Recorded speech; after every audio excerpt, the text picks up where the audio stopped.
Good afternoon everyone. How are you all? I hope you all are doing well. Fine. Today I am going to take you EVS subject.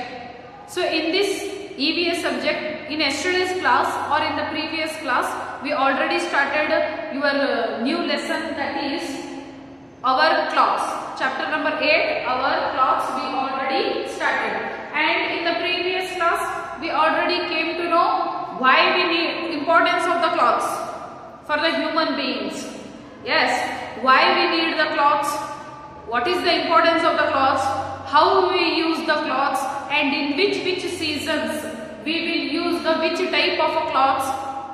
For example, in summer season we will use the cotton clocks, and in the rainy season or in the monsoon seasons we use the cotton cloth only, but upon that cloth we will wear the raincoat, jackets and all. And in the winter season we will wear the cloths which are made from the wool or fur, which are made from the wool or fur, and like for example like a sweater, muffler, socks, hand gloves, all kinds of clothes we will wear in the winter season too. And also we will wear the dark colored clothes in the winter season, as the dark color will attract the sun heat and they will keep us warm. And opposite to that, in the summer season we will wear the light colored clothes, because light colored clothes, when the sun heat will touches us, that light colored clothes will reflect those sun heat and they will keep us cool, and also they will supply the air in our body, to all the parts of our body. So they will supply the air to circulate in our body. So according to the seasons, which type of clothes we have to wear, we came to know. And also according to the time, which type of clothes we have to wear, we came to know. According to the occasion, time nodi batte utkobeku, jaga nodi batte utkobeku, sthala, occasion ಏನಿದೆ ಅಲ್ಲಿ ಕಾರ್ಯ ಆ type ಬಟ್ಟೆ ಉಟ್ಕೋಬೇಕಾಗುತ್ತೆ. If we are attending the marriage, we have to wear the grand dresses. If we are attending the small function, we have to wear the simple or but neat and decent dresses. If we are coming to the school, we have to wear the uniform. You have to wear the uniform.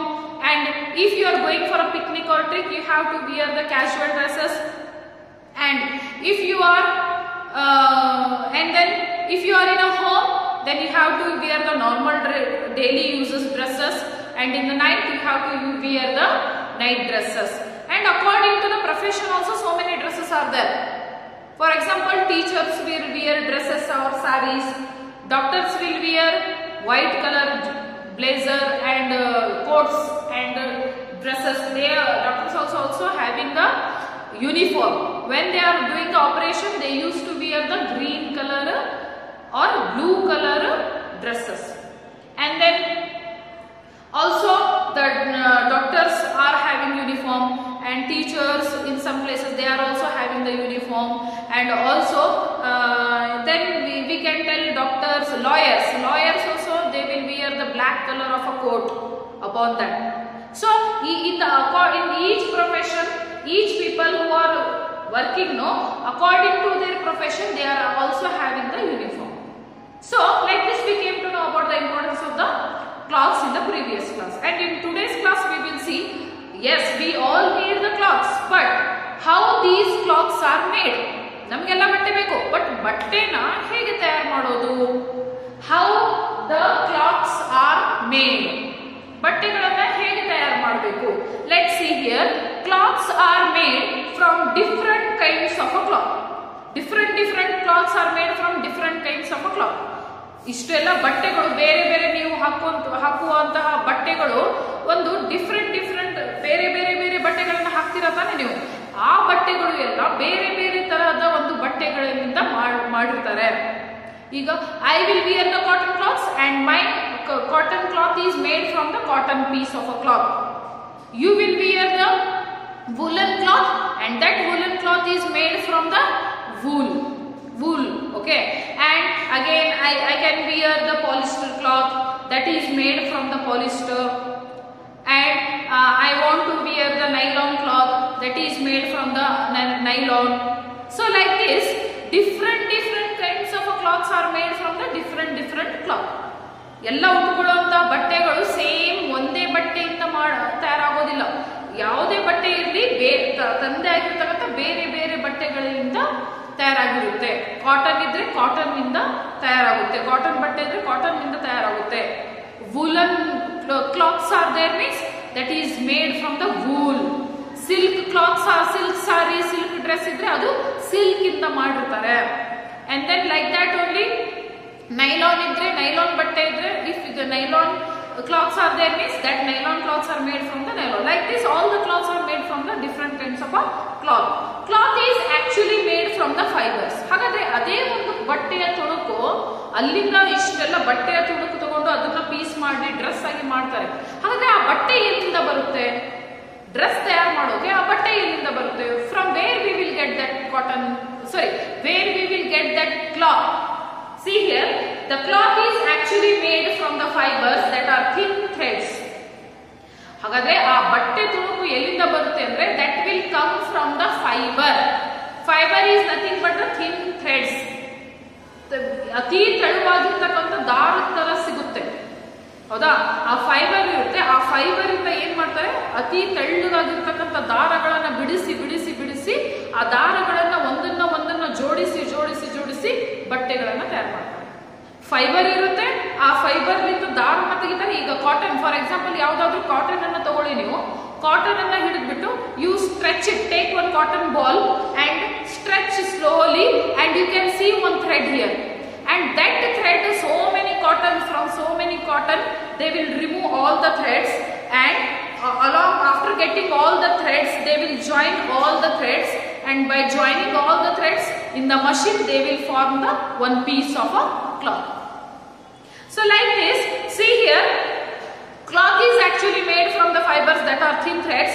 The chief source of the fiber for cloth are cotton, wool, silk and flax. These are the natural sources of the fiber.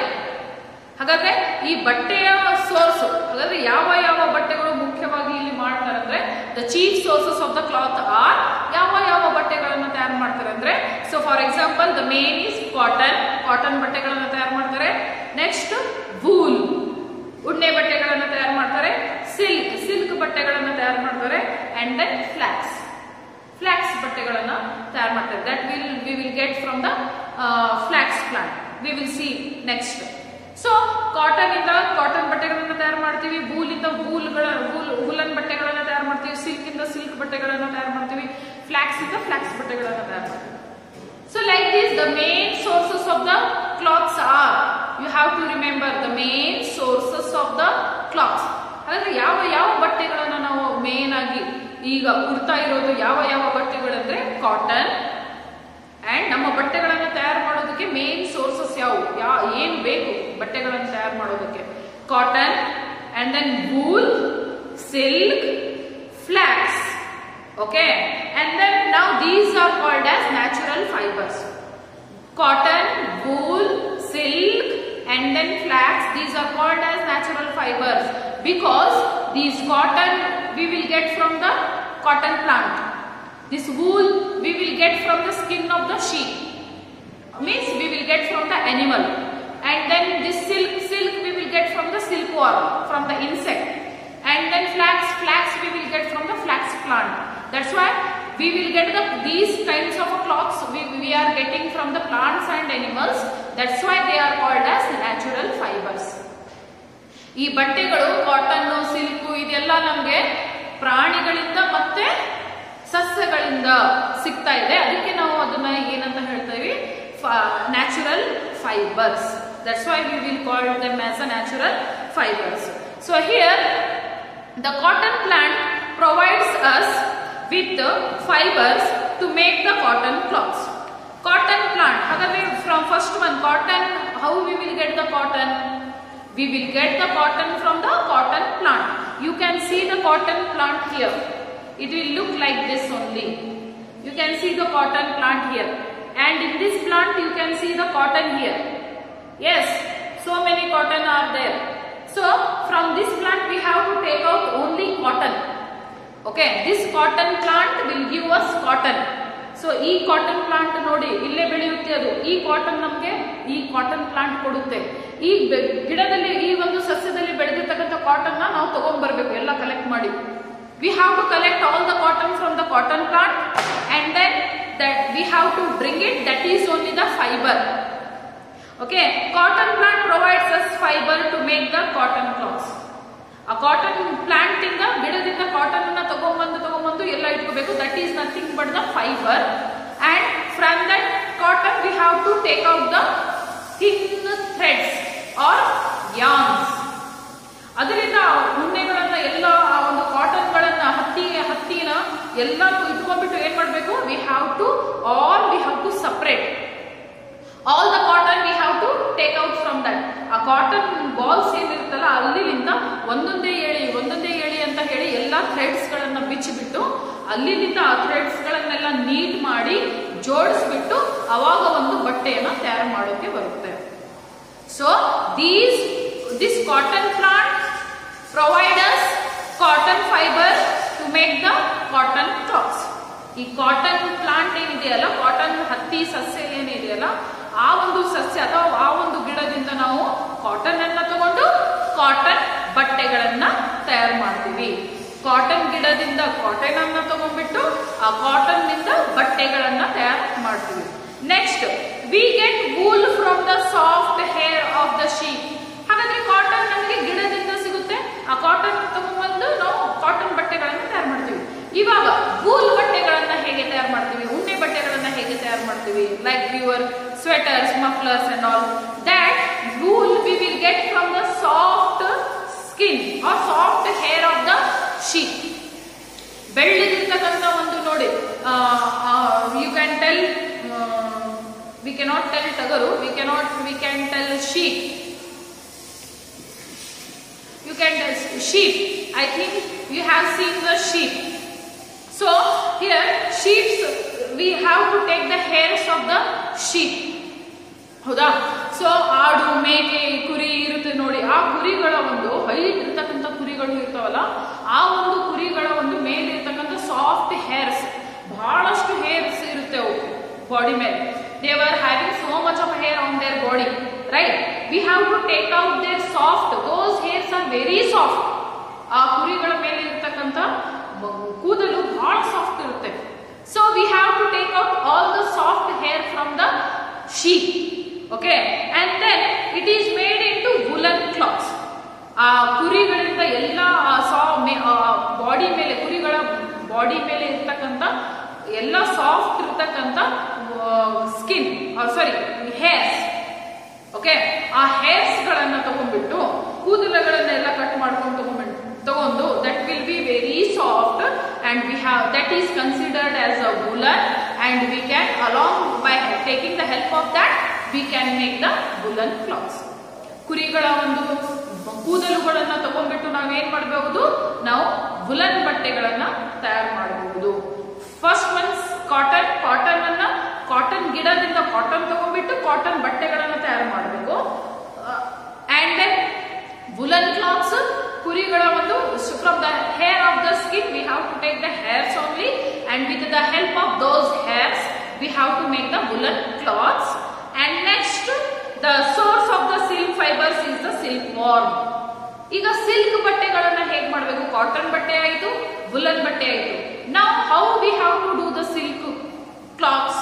Silk ಬಟ್ಟೆಗಳನ್ನ ಹೇಗೆ ತಯಾರು ಮಾಡಬೇಕಾದ್ರೆ we will get the silk threads from the silkworm. Silkworm ಅಂತ ಒಂದು ಹುಳ ಇದೆ, ಚಿಕ್ಕದಾಗಿರ್ತಕ್ಕಂಥ ಒಂದು ಹುಳ ಇರುತ್ತೆ. ಆ ಹುಳ ನಮಗೆ ಸಿಲ್ಕ್ ಕೊಡುತ್ತೆ. ಆ ಸಿಲ್ಕ್ ನ ತಗೊಂಡ್ಬಂದು ಇಟ್ಕೊಂಡು ಆ ಸಿಲ್ಕ್ ಅನ್ನ ಯೂಸ್ ಮಾಡಿಬಿಟ್ಟು ನಾವೇನ್ ಮಾಡ್ಬೇಕು, ಸಿಲ್ಕ್ ಬಟ್ಟೆಗಳನ್ನ ತಯಾರು ಮಾಡಬೇಕಾಗುತ್ತೆ. we have to manufacture the silk cloths. You can see here silkworm gives the silk. Here you can see it will be on the plants only, silk, and this is the silkworm. You can see small insect, and this insect will live on this plant, and this silkworm, it will give the silk to us, and by taking that silk we have to do the silk cloths. So here silk cloth is made from the silk. The Chinese discovered the making of the silk. ಹಾಗಾದ್ರೆ ಆ ಹುಳದಿಂದ, ಆ ಹುಳ ಬಿಡುವಂತಹ ಒಂದು silk ಬಿಡುತ್ತೆ, ಅದು ತನ್ನ ಬಾಯಿಂದ ಒಂದು ಸಿಲ್ಕ್ ಬಿಡುತ್ತೆ ಅಥವಾ ಒಂದು ಚರ್ಮದಿಂದ. ಆ ಒಂದು ಸಿಲ್ಕ್ ಅನ್ನ ತಗೊಂಡ್ಬಿಟ್ಟು ನಾವು ಕಲೆಕ್ಟ್ ಮಾಡ್ಬಿಟ್ಟು ಆ ಸಿಲ್ಕ್ ಅನ್ನ ಯೂಸ್ ಮಾಡ್ಬಿಟ್ಟು ಸಿಲ್ಕ್ ಬಟ್ಟೆಗಳನ್ನ, ರೇಷ್ಮೆ ಸೀರೆಗಳನ್ನ, ರೇಷ್ಮೆ ಅಂದ್ರೆ ರೇಷ್ಮೆ, ಸಿಲ್ಕ್ ವಾರ್ಮ್ ಅಂದ್ರೆ ರೇಷ್ಮೆ ಹುಳ, ರೇಷ್ಮೆ ಹುಳದಿಂದ ಬಂದಿರತಕ್ಕಂಥ ರೇಷ್ಮೆಯನ್ನ ಕಲೆಕ್ಟ್ ಮಾಡಿಕೊಂಡು ರೇಷ್ಮೆ ಬಟ್ಟೆಗಳನ್ನ ತಯಾರು ಮಾಡಬೇಕಾಗುತ್ತೆ. Means from the silk worm we have to take the silk, and by using that silk we have to make the silk cloths. And next see here, ಹಾಗಾದ್ರೆ ಈ ಸಿಲ್ಕ್ ಬಟ್ಟೆಗಳನ್ನ ತಯಾರು ಮಾಡೋದು, ಆ ಸಿಲ್ಕ್ ವಾರ್ಮ್ ಇಂದ, ಆ ಹುಳದಿಂದ ತಗೊಂಡು ಬಟ್ಟೆಗಳನ್ನ ತಯಾರು ಮಾಡಬಹುದು ಅಂತ ಫಸ್ಟ್ ಟೈಮ್ ಐಡಿಯಾ ಕೊಟ್ಟವರು ಯಾರು? The Chinese. See here, the Chinese discovered the making of the silk. ಹಾಗಾದ್ರೆ ಇದು ಫಸ್ಟಿಗೆ ಸಿಲ್ಕ್ ಬಟ್ಟೆಗಳನ್ನ ತಯಾರು ಮಾಡೋದನ್ನ ಯಾರು ಕಲಿಸಿದ್ರು? The Chinese. Okay, the Chinese discovered the making of the silk. Some states of India, Chinese ಅದು ತೋರಿಸ್ಕೊಡ್ತು. ಚೈನೀಸ್ ಅಲ್ಲಿ ಅದು ಫಸ್ಟ್ ಸ್ಟಾರ್ಟ್ ಆಯ್ತು. ಚೈನಾ ಆ ದೇಶದಲ್ಲಿ ಫಸ್ಟ್ ಸಿಲ್ಕ್ ಬಟ್ಟೆಗಳನ್ನ ತಯಾರು ಮಾಡೋದು ಸ್ಟಾರ್ಟ್ ಆಯ್ತು. Next, by seeing that some states of India, ನಮ್ಮ ಒಂದು ಇಂಡಿಯಾದಲ್ಲಿ ಕೆಲವೊಂದು ರಾಜ್ಯಗಳು like Assam and Tamil Nadu, these two states are famous for the silk saree. ಈ ಒಂದು ರಾಜ್ಯಗಳಲ್ಲಿ ಸಿಲ್ಕ್ ಸಾರಿ ಬಹಳ ಫೇಮಸ್ ಆಗಿದೆ. ಹೌದಾ? ನೀವು ತಮಿಳುನಾಡು ಹೋದ್ರೆ ಅಲ್ಲೂ ಕೂಡ ಬಹಳ ಚೆನ್ನಾಗಿರ್ತಕ್ಕಂಥ ರೇಷ್ಮೆ ಸೀರೆಗಳು ಸಿಗ್ತವೆ. If you visit the Assam, there also you will get the best and good quality of a silk sarees. Okay, so here linen is made from the fiber of the flax plant. Linen, ಇಲ್ಲಿ ಇನ್ನೊಂದು ಬಟ್ಟೆ ಯಾವ್ದು ಬರುತ್ತೆ ಅಂದ್ರೆ, ಇನ್ನೊಂದು fibre ಯಾವ್ದು ಅಂದ್ರೆ linen. And linen we will get from the flax plant. Flax plant ಅಂತ ಒಂದು ಗಿಡ ಇರುತ್ತೆ, ಚಿಕ್ಕದಾಗಿರ್ತಕ್ಕಂಥ ಸಸ್ಯ ಇರುತ್ತೆ. ಆ ಸಸ್ಯದಿಂದ ನಮಗೆ ಯಾವ ಪ್ರಾಡಕ್ಟ್ ಸಿಗುತ್ತೆ, ಯಾವ ಫೈಬರ್ ಸಿಗುತ್ತೆ, ಆ ಸಸ್ಯದಿಂದ ನಮಗೆ linen V will get. Okay, and see here, from the cotton plant V will get the cotton, from the hair of the sheep V will get the wool, and from the silk worm we will get the silk, and like that from the flax plant we will get the linen. Yes, so here you can see from the cotton plant we will get the cotton, like that from the hairs of the sheep we will get wool, and like that from the silk worm we will get the silk, and like that only from the flax plant we will get the linen. From the flax plant we will get the linen. See there, from the cotton plant we will get the cotton, from the hairs of the sheep we will get the wool, from the silk worm we will get the silk, from the flax plant we will get the linen. Yes, now see here, wood also give us the fibers. ಕಟ್ಟಿಗೆಯಿಂದಲೂ ನಾವು fibre ಅನ್ನು ತಗೋಬಹುದು. wood also give us the fibers. They are made into rayon threads. Wood will give us the rayon thread. Okay, see, wood, from the wood we will get the rayon, from the wood we will get the rayon threads. ಅಂದ್ರೆ ಕಟ್ಟಿಗೆಯಿಂದನೂ ಕೂಡ ಅದನ್ನ ಕಟ್ಟಿಗೆಯನ್ನು piece ಮಾಡಿ ಅದರಿಂದ ಒಂದು ಸಣ್ಣ ಸಣ್ಣ ಚೂಪಾಗಿರ್ತಕ್ಕಂಥ ಎಳೆಗಳನ್ನು ಥ್ರೆಡ್ಸ್ ಗಳನ್ನ ತೆಗಿತೀವಲ್ಲ, that is nothing but the rayon thread. That is nothing but rayon thread. So these rayon threads we will get from the wood, and these are the things from which we will get the, and how we will get the cloths. And now see, apart from these are all called as natural fibers. So these are all called as what? These are natural fibers.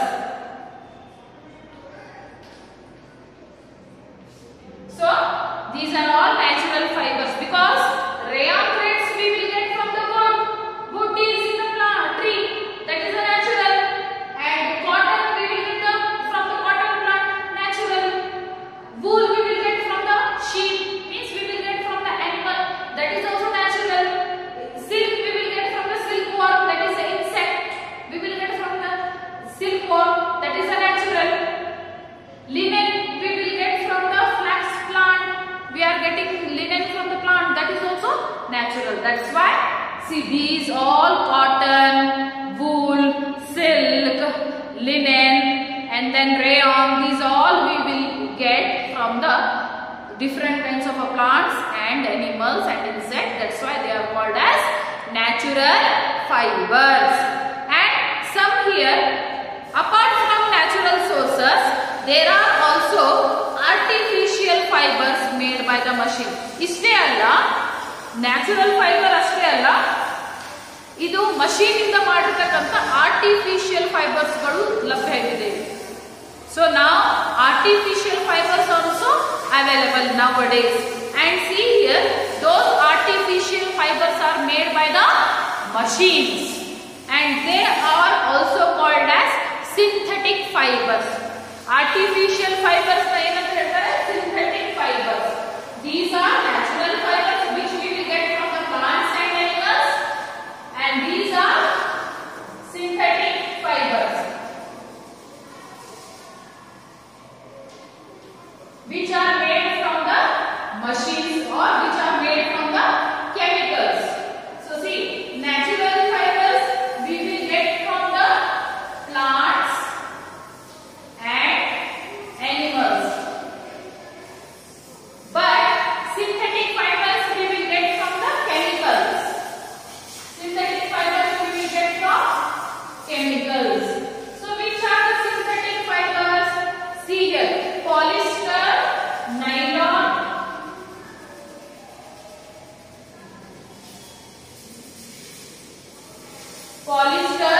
nylon, these are the some synthetic fibers. So these natural fibers we will get from the plants and animals, and that synthetic fibers we will get from the chemicals that are made in the machines. So now coming to the making of the cloth. How the cloths are made? So how cloths are made? Different raw materials or fibers are needed for different kinds of cloths. So to make the different kinds of cloths we need different fibers. ಬೇರೆ ಬೇರೆ ತರಹದ ಬಟ್ಟೆಗಳನ್ನು ಮಾಡೋಕೆ ಬೇರೆ ಬೇರೆ ತರಹದ ಒಂದು piece fibres ಗಳು ನಮಗೆ ಬೇಕಾಗುತ್ತೆ, ಹೌದಾ? So here for example, cotton fiber is needed for making the cotton cloths. ಹಾಗಾದ್ರೆ ಈ ಒಂದು ಕಾಟನ್ ಫೈಬರ್, ಕಾಟನ್ ಬಟ್ಟೆಗಳನ್ನು ಮಾಡಬೇಕಾದ್ರೆ ನಮಗೆ ಏನ್ ಬೇಕು? we need the cotton fiber.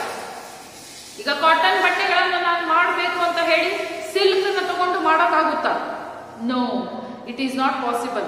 ಈಗ ಸಿಲ್ಕ್ ಬಟ್ಟೆಗಳನ್ನು ಮಾಡಬೇಕಂತ ಹೇಳಿ ಕಾಟನ್ ಅನ್ನು ತಗೊಂಡ್ಬಿಟ್ಟು ಮಾಡಿದ್ರೆ ಆಗುತ್ತಾ? No. That's why to make the different kinds of a cloth we need different kinds of a fibers. For example, first one, we need cotton to make the cotton cloths. Cotton ಬಟ್ಟೆಗಳನ್ನು ಮಾಡಬೇಕಾದ್ರೆ ಅದಕ್ಕೆ ಏನ್ ಬೇಕು? ಯಾವ fibre ಬೇಕು? we need the cotton fiber. And from where we will get that cotton fiber? Yes, we will get that cotton fiber from the cotton plant. Cotton plant ಇಂದ ಸಿಗುವಂತ cotton ಅನ್ನು ತಗೊಂಡ್ಬಂದು ಇಟ್ಕೊಂಡು ಆ ಒಂದು ಕಾಟನ್ ಇಂದ ಕಾಟನ್ ಪ್ಲಾಂಟ್ಸ್ ಗಳನ್ನ ತಯಾರು ಮಾಡಬಹುದು. Okay, so first one, so the first step is to collect the fibre from the different sources. First step is to collect the fibres.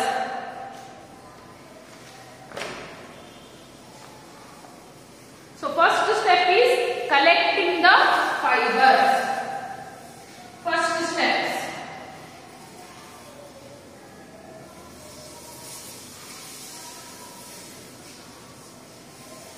So first step is we have to collect the fibers. ಹಾಗಾದ್ರೆ cotton ಬಟ್ಟೆಗಳನ್ನು ಮಾಡೋಕೆ ಮುಂಚೆ ನಾವೇನ್ ಹುಡುಕ್ಬೇಕಾಗುತ್ತೆ?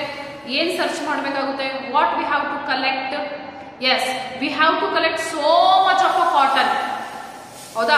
ಆ cotton ಗಿಡಗಳಲ್ಲೇ ಹೋಗಿ, ಹೊಲದಲ್ಲಿ ಹೋಗಿ cotton ಗಿಡ ಎಲ್ಲಿ ಬೆಳೆಯುತ್ತೆ ನೋಡಿ, ಅಲ್ಲಿ ಹೋಗಿ ಆ ಗಿಡಗಳಿಂದ, ಆ ಒಂದು ಸಸ್ಯಗಳಿಂದ ಎಲ್ಲಾ ಕಾಟನ್ ಅನ್ನ ತಗೊಂಬಂದು ನಾವು ಕಲೆಕ್ಟ್ ಮಾಡಬೇಕಾಗುತ್ತೆ. This is the first step in making cotton clothes. Cotton ಬಟ್ಟೆ ಮಾಡಬೇಕಾದ್ರೆ ಹಾಗೆ ನಾನು ಕಾಟನ್ ಬಟ್ಟೆ ಮಾಡಬೇಕು ಅಂದ್ರೆ ಬಟ್ಟೆ ಆಗ್ಬಿಡುತ್ತಾ? No. What we have to do for making cotton clothes means, first we have to collect all the cotton fiber from the cotton plant. We have to visit to the cotton plant, and from all the cotton plants we have to take out the cotton and then we have to collect it. ಎಲ್ಲಿಂದ ಎಲ್ಲಿ cotton ಗಿಡಗಳೆಲ್ಲ ಸಿಗುತ್ತೆ ನಿಮಗೆ, ಅಲ್ಲಿಂದ ಎಲ್ಲ cotton ಗಳನ್ನ ಕಿತ್ಕೊಂಡ್ಬಂದು ಹತ್ತಿನ ಕಿತ್ಕೊಂಡ್ಬಂದು ಇಟ್ಕೋಬೇಕು. First step is to collect. ಇವಾಗೆಲ್ಲ ಇಲ್ಲೆಲ್ಲ ಕಾಟನ್ ಅನ್ನ ಫುಲ್ಲು ಕಾಟನ್ ಅನ್ನ ಕಲೆಕ್ಟ್ ಮಾಡಿ ಇಟ್ಕೊಂಡೆ. ಫಾರ್ ಎಕ್ಸಾಂಪಲ್ ದಿಸ್ ರೂಮ್, ಇಷ್ಟು ರೂಮ್ ಅಷ್ಟು ತುಂಬುವಷ್ಟು ಕಾಟನ್ ಅನ್ನ ನಾನು ಕಲೆಕ್ಟ್ ಮಾಡಿ ತಗೊಂಡ್ಬಂದು ಇಟ್ಕೊಂಡೆ. Next what we have to do, next step is spinning. Spinning is nothing but, so next step ಏನ್ ಮಾಡಬೇಕು, so we have to spin.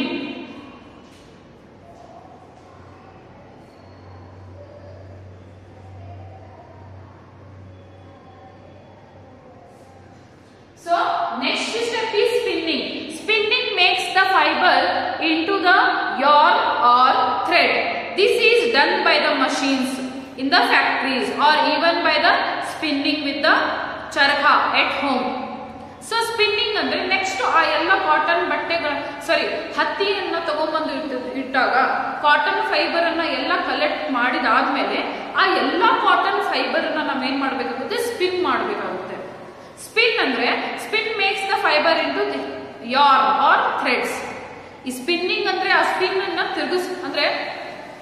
ತಿರುಗಿಸೋದು. ಆ ಎಲ್ಲ ಕಾಟನ್ ಬಟ್ಟೆ ಕಾಟನ್ ಫೈಬರ್ ಇರುತ್ತಲ್ಲ, ಆ ಎಲ್ಲ ಹತ್ತಿನ ತಗೊಂಡು ಮಷೀನ್ ಅಲ್ಲಿ ಹಾಕ್ಬಿಟ್ಟು ತಿರುಗಿಸೋದು, spinning.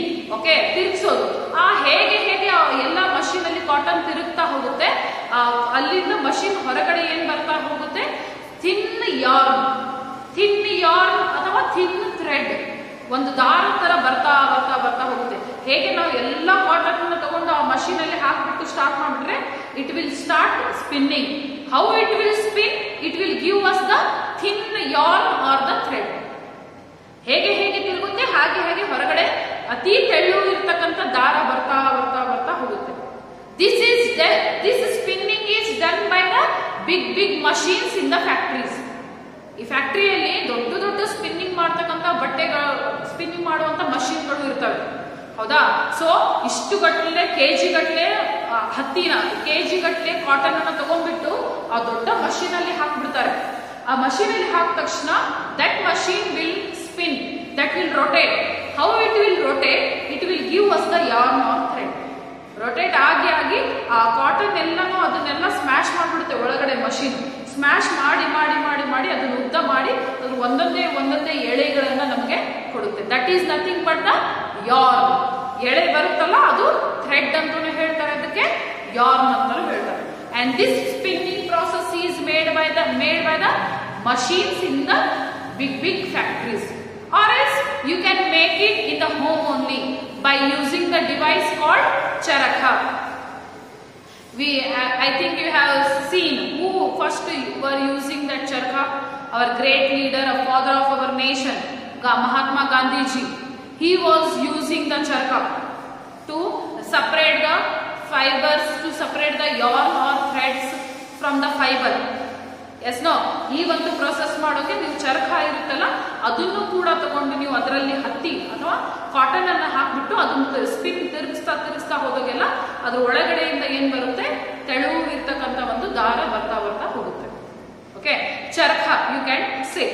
So it is also made in the home by charkha also. Okay, this spinning process is made in the home, at the home also, at the factory also. Okay, in the factories they will make in the big machines, but in the home we have to make it by the device called charkha. And see here, first step is cotton ಬಟ್ಟೆ ತಯಾರು ಮಾಡ್ತಾ ಇದೀವಿ ನಾವು ಇವಾಗ, ಹೌದಾ.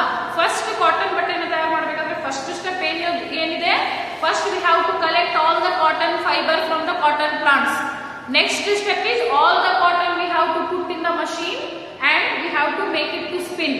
And after getting spinned, that machine will give us very thin and very long stripes or threads. Okay, this is done, spinning is, this process is called as a spinning, and that is done in the machines in the factories, or that is done in the homes only by the charkha. Okay, now after this ಒಂದು ತೆಳ್ಳಗಿರ್ತಕ್ಕಂಥ ದಾರ ಸಿಕ್ಕ ಮೇಲೆ next step ಏನ್ ಮಾಡಬೇಕು. So next step is the thread is made into cloth by weaving machines called looms or see next the thread is made into cloth by weaving machines called looms. See here next weaving.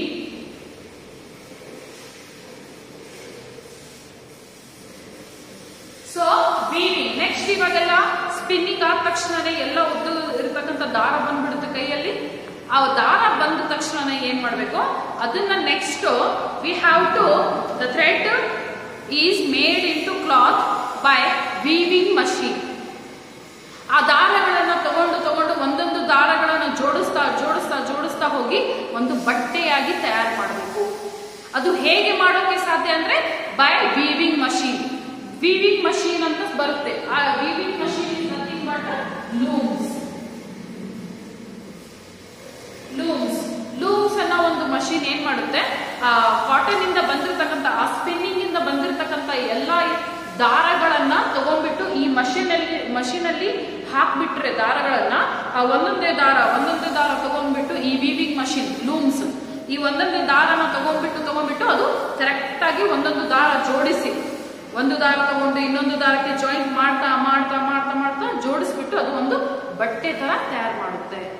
So this is the third step. Third step is weaving the threads by the machine called looms, by the weaving machine called looms. And see here, looms do weaving. This work or those worked by hand are called handlooms. Machine ಇಂದನೂ ಮಾಡಬಹುದು ಅಥವಾ ಕೈಯಿಂದಾದ್ರೂ ನಾವು ಮಾಡಬಹುದು. ಕೈಯಿಂದ ಒಂದೊಂದು ದಾರ ಪೋಣಿಸ್ತಾ ಹೋಗಬಹುದು. ಹೌದಾ, ಒಂದೊಂದು ದಾರ ಮೇಲೆ ಕೆಳಗೆ ಕೈಯಿಂದ ಪೋಣಿಸ್ತಾ ಹೋಗಬಹುದು. ಯಾವ ರೀತಿ ನೀವು ಸ್ವೆಟರ್ಗಳನ್ನ ಅಥವಾ ಬ್ಯಾಗ್ಸ್ ಗಳನ್ನ ಮನೆಯಲ್ಲಿ ನಿಮ್ಮ mother or someone will weave, no, okay, that is done by the hand. If that is done by the hand, that is called as handlooms. If that is done by the hand, that is called as handlooms. Usually that fiber, that thread is joined together by the machine called looms, in the weaving machine called looms, and to make the piece of a cloth. Or if you do it by your hand, then if you weave it by your hand, then it is called as handlooms. Okay, so ivaga first step collecting the fibers aitu, second step spinning, third step weaving, fourth step is dyeing. Means the cloth is then colored by a process called dyeing. Color madodu next.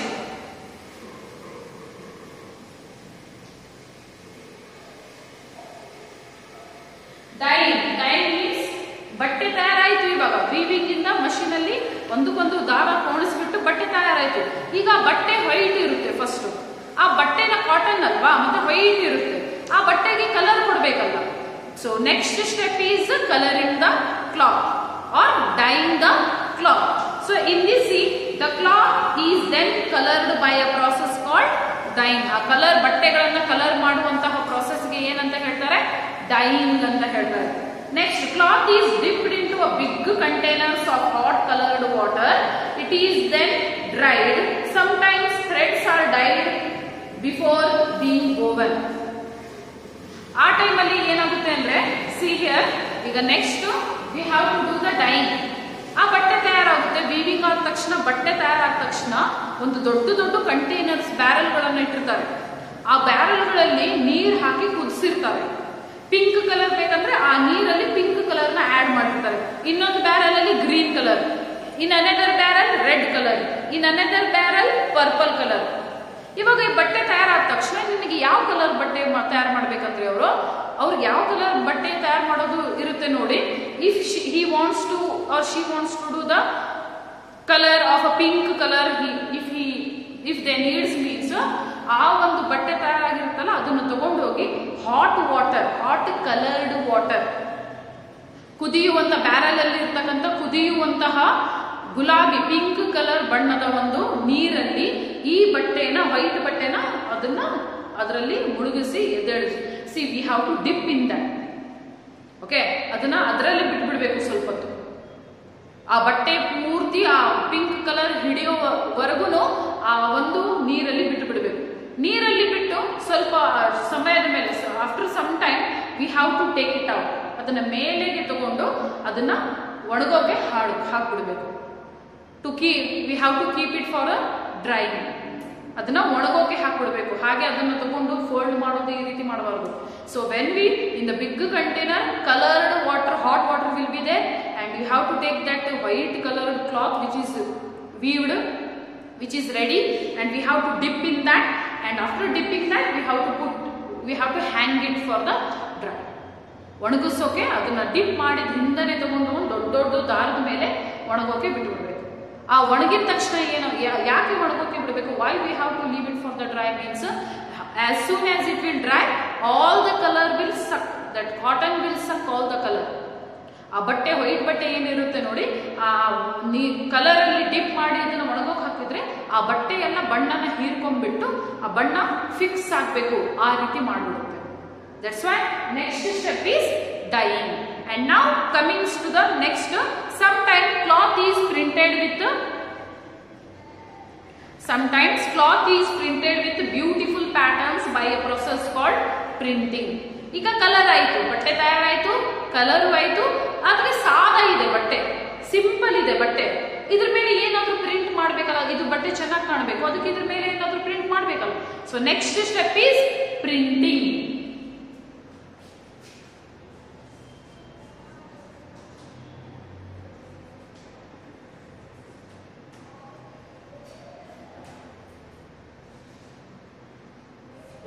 So next step is what? Printing. Sometimes cloth is printed with beautiful pattern by a process called printing. Print ಮಾಡುವಂತಹ ಒಂದು ಸಿಕ್ಕೆ ತರ ಇರುತ್ತೆ.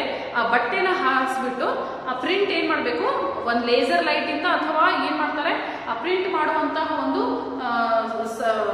like how in the mehendi outside they will keep put the mehendi, no, like that only some printing one boxes will be there, you will get, and we have to take those printers and we have to smash on the cloth. ಈ ಬಟ್ಟೆ ಮೇಲೆ ಆ printers ನ ತಗೊಂಡು ಇಲ್ಲಿ ಹಾಕ್ತಾ ಹೋದ್ರೆ ಆ ಪ್ರಿಂಟ್ ಏನಾಗ್ಬಿಡುತ್ತೆ, ಆ ಯಾವ ತರ ಡಿಸೈನ್ ಇರುತ್ತೆ ಆ ಬಟ್ಟೆ ಮೇಲೆ ಅಂಟ್ಕೊಂಡ್ಬಿಡುತ್ತೆ. So next step is printing. And last is at the finishing stage the cloth is made smooth and shiny and attractive. Last print ಆಯ್ತು, ಕಲರ್ ಆಯ್ತು, ಎಲ್ಲ ಆಯ್ತು. ಈಗ ಫೈನಲ್ ಅದನ್ನ ಇವಾಗ ಪ್ಯಾಕ್ ಮಾಡಬೇಕು, ಆ ಬಟ್ಟೆನ ಪ್ಯಾಕ್ ಮಾಡಬೇಕು ಅಂದ್ರೆ last step is finishing. So sixth step is what? Finishing. Finishing. ಈ ಫಿನಿಶಿಂಗ್ ಅಲ್ಲಿ ಏನ್ ಮಾಡ್ತಾರೆ, ಆ ಬಟ್ಟೆನ ನೀಟಾಗಿ ಜಾಡಿಸ್ಬಿಟ್ಟು ಎಡ್ಜ್ ಎಲ್ಲ ದಾರಗಳನ್ನ ನೀಟಾಗಿ ಕಟ್ ಮಾಡಿ ಆ ಬಟ್ಟೆನ ಕ್ಲೀನ್ ಮಾಡಿ ಅದನ್ನ ಐರನ್ ಮಾಡಿ ಫುಲ್ ಅದು ಶೈನ್ ಆಗ್ಬೇಕು. ಆ ರೀತಿ ಅದನ್ನ ಫುಲ್ ಕ್ಲೀನ್ ಆಗಿ ಮಾಡ್ತಾರೆ. ಮಾಡ್ಬಿಟ್ಟು ಅದು ಫುಲ್ ಹೊಳಿಬೇಕು, ಆ ರೀತಿ ಮಾಡಿ ನೀಟಾಗಿ ಅದನ್ನ ಪ್ಯಾಕ್ ಮಾಡ್ತಾರೆ. That is the finishing. So first step of making the cloth is to collect the fibres. Next step is doing the spinning in the spinning machines. Third step is after spinning yarn will come, thread will come, and third step is by using those threads weaving in the looms, and after that weaving that looms, that machines will weave all the threads, they will join all the threads and they will make the piece of a cloth, and after that piece of a cloth we should do the dyeing, ಅಂದ್ರೆ colour ಮಾಡೋದು. Colour ಅಲ್ಲಿ drip ಮಾಡಿ colour ಮಾಡಿಬಿಟ್ಟು ಅದನ್ನ dry ಮಾಡೋದು. Dry ಆದ್ಮೇಲೆ next step is printing, ಅದ್ರ ಮೇಲೆ ಪ್ರಿಂಟ್ ಮಾಡೋದು. ನೆಕ್ಸ್ಟ್ ಸ್ಟೆಪ್ ಈಸ್ ಪ್ರಿಂಟ್ ಎಲ್ಲ ಆದ್ಮೇಲೆ ಅದನ್ನ ನೀಟಾಗಿ ಪಾಲಿಶ್ ಮಾಡಿ ಶೈನ್ ಆಗುವ ಹಾಗೆ ಅದನ್ನ ನಾವು ಫಿನಿಶಿಂಗ್ ಕೊಡೋದು. Last step is finishing. And C finally the cloth is stitched into different kinds of a pattern. And finishing ಆದ್ಮೇಲೆ ನೆಕ್ಸ್ಟ್ ನೀವು ಉಟ್ಕೋಬೇಕಾದ್ರೆ ಲಾಸ್ಟ್ ಸ್ಟೆಪ್ ಈಸ್ ಸ್ಟಿಚಿಂಗ್. ಹಾಗೆ ಅದೇ ಬಟ್ಟೆನ ನೀವು ಉಡೋಕ್ಕಾಗೋದಿಲ್ಲ, ರೆಡಿ ಮಾಡಿರ್ತಕ್ಕಂಥ ಇದೇ ಬಟ್ಟೆನ ತಗೊಂಡು ನೀವು ಹಾಕೊಳ್ಳೋಕ್ಕಾಗುತ್ತಾ? No, we have to stitch that one. Yes, so there are many people involved in this process. ಹಾಗಾದ್ರೆ ಈ ಎಲ್ಲಾ ಪ್ರೊಸೆಸ್ ಆಗ್ಬೇಕಾದ್ರೆ ಬಹಳಷ್ಟು ಜನ ಇಲ್ಲಿ ಇನ್ವಾಲ್ವ್ ಆಗಿರ್ತಾರೆ, ಕೆಲಸ ಮಾಡ್ತಾ ಇರ್ತಾರೆ. So first one is collecting the fibres. Who will do? Labourers. Labourers ಏನ್ ಮಾಡ್ತಾರೆ, ಅವು ಹತ್ತಿ ಬಟ್ಟೆನ ಹುಡುಕಿ ಹುಡುಕಿ ತಗೊಂಡ್ಬರ್ತಾರೆ. Next spinner does the spinning. Spinner ಇವನು ಫೈಬರ್ಸ್, ಸಿ ಹಿಯರ್ ಫೈಬರ್ಸ್ ಗಳನ್ನ ಯಾರು ಕಲೆಕ್ಟ್ ಮಾಡ್ತಾರೆ, ಸೊ ಲೇಬರರ್ಸ್. ಲೇಬರರ್ಸ್ ಕಲೆಕ್ಟ್ ಮಾಡಿ ತಗೊಂಡ್ ಬರ್ತಾರೆ. ನೆಕ್ಸ್ಟ್ ಸ್ಪಿನ್ನಿಂಗ್ ಅನ್ನ ಯಾರು ಮಾಡ್ತಾರೆ, ಇನ್ ಮಷೀನ್ ಸ್ಪಿನ್ನರ್. ಸ್ಪಿನ್ನರ್ ಏನ್ ಮಾಡ್ತಾನೆ, ಆ ಮಷೀನ್ ಅಲ್ಲಿ ಹಾಕ್ಬಿಟ್ಟು ಎಲ್ಲಾ ಬಾಟಲ್ ನ ಸ್ಪಿನ್ ಮಾಡ್ತಾನೆ. ನೆಕ್ಸ್ಟ್ ವೀವಿಂಗ್ ಯಾರು ಮಾಡ್ತಾರೆ, ಹೆಣೆಯೋದು ಯಾರು ಮಾಡ್ತಾರೆ, ವೀವರ್. ಆ ದಾರಗಳನ್ನ ಸ್ಪಿನ್ ಮಾಡಿದ್ಮೇಲೆ ಬಂದಿರತಕ್ಕಂಥ ದಾರಗಳನ್ನ ಹೆಣೆಯೋದು, ಕೋಣಿಸೋದು ಯಾರು ಮಾಡ್ತಾರೆ, ವೀವರ್. ನೆಕ್ಸ್ಟ್ ಡೈಯಿಂಗ್, ಕಲರ್ ಅನ್ನ ಯಾರು ಮಾಡ್ತಾರೆ, ಡೈಯರ್. ಆ ಬಿಗ್ ಬಿಗ್ ಬ್ಯಾರಲ್ಗಳಲ್ಲಿ ಕಲರ್ ನೀರನ್ನ ಹಾಕಿ ಅದರಲ್ಲಿ ಆ ಬಟ್ಟೆಗಳನ್ನ ಎದ್ಬಿಟ್ಟು ಕಲರ್ನ ಎಲ್ಲ ರೆಡಿ ಕಲರ್ ಆಗುವಂತೆ ಮಾಡ್ತಾನಲ್ಲ ಬಟ್ಟೆಗಳನ್ನ, ಅವನು ಯಾರು, ಡೈಯರ್. ನೆಕ್ಸ್ಟ್ ಪ್ರಿಂಟಿಂಗ್ ಮಾಡೋನು ಯಾರು, ಪ್ರಿಂಟರ್.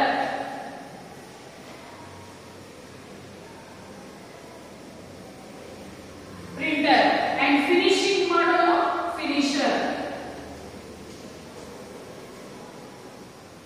ಫಿನಿಶ್ ಮಾಡ್ತಾನೆ ಅವನು, finisher makes the cloth look shining.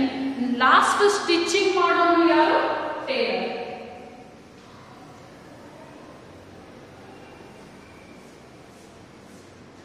So first step to collect the fibers, laborers will work. Second, for spinning, spinner will work. For weaving, weaver will work. For dyeing the cloth or coloring the cloth, dyer will do this one. For printing, printer will do this one. For finishing, finisher will do this one. And for stitching, tailor will do this one. Andre, to do all this process, so many people are involved in this.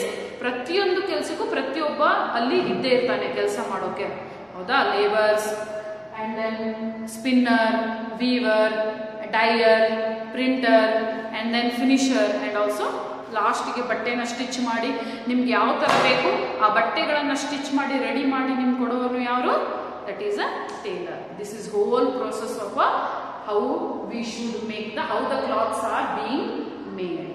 And next part we will continue in the next class.